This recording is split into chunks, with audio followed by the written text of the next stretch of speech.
Hi, everyone. My name is Thomas Sheringham. I was a graduate of Purdue University with a Bachelor of Science in Professional Flight Technology in 2018, and I got my master's in Aviation and Aerospace Management in 2020.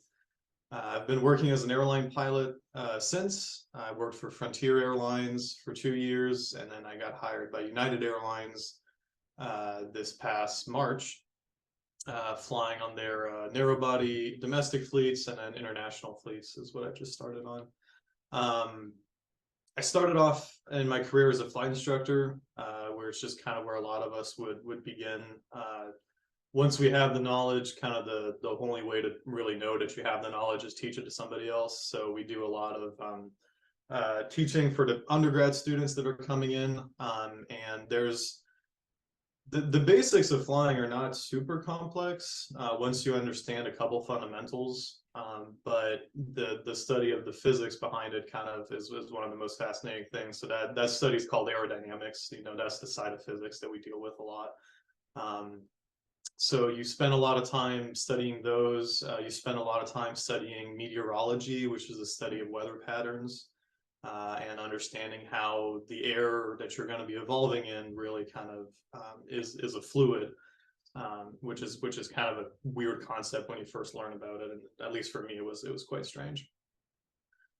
You also spend a lot of time working with math. You do a lot of calculations, at least at the beginning. Once you get into the day-to-day work of an airline pilot, generally you're going to be working with computer models and automated calculations, but to prove that you understand them, you need to do a lot of those when you start out by hand, using slide rules and fun stuff like that. As you progress, I mean, you're learning to deal with these really pretty kind of cool concepts, right? I mean, you're working with physics that can move like 400,000 pounds of airplane through the air at 600 miles an hour, and get it safely onto a piece of pavement that's only about 2 miles long.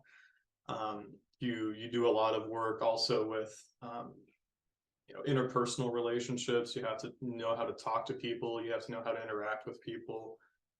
And communication is key. The cool thing is that every day you go out there, something is different. I mean, you're never going to have the same exact atmosphere out there. You're never going to have the exact same loading of the airplane, and it can vary a lot. I mean, you have a lot of variability, which means that you're going to have to constantly be learning and gaining new experiences, and then also drawing from previous experiences about